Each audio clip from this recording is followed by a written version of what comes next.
दिव्य भूतो न भविष्यति असा हा विश्वव्यापी संत संमेलन आपल्या समक्ष आता आपण समोर बघताय. जगद्गुरु शंकराचार्य अधिष्ठान असलेलं धर्मपीठ आपल्या समोर साक्षीने उपस्थित आहेत. त्यांचा सन्मान झालेला आहे.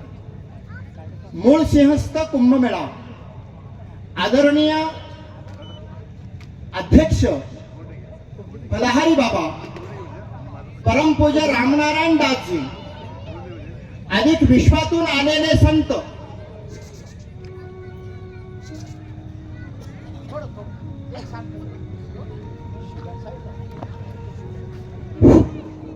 उपस्थित देशातील तपस्वी संत आचार्यगण 111 धर्मपीठाचे साक्षात धर्मगुरु या ठिकाणी उपस्थित आहेत. ब्राह्मण वृंद उपस्थित आहे.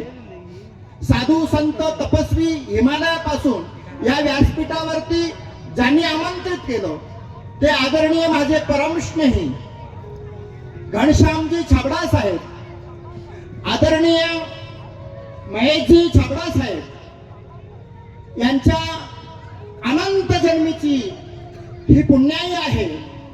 आणि म्हणून साक्षात परब्रह्मच परमात्म्याचे जे जगाला उद्धार करण्यासाठी जे संत आहेत ते उपस्थित आहेत.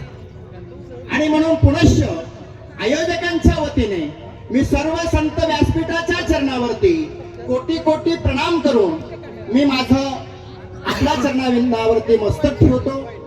सन्मानामध्ये नाव घेण्यामध्ये काही चुकीचं झालं असेल किंवा चुकलं असेल तर या बालकाला क्षमा करावी अशी मी सर्व संत वृंदांच्या चरणी प्रार्थना करतो. वेळ झालेला आहे.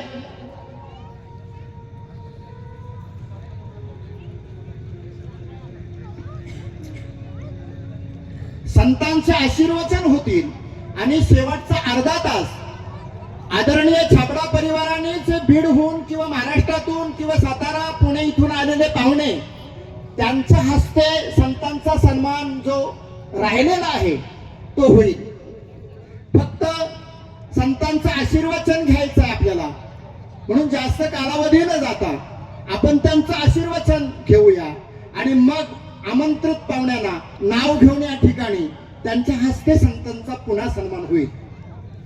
सजग नेत्रदीप सोहळ्याचं चित्र मला वाटतं कोणी पाहिलं नसेल. ही एक अभिमानाची गोष्ट आहे.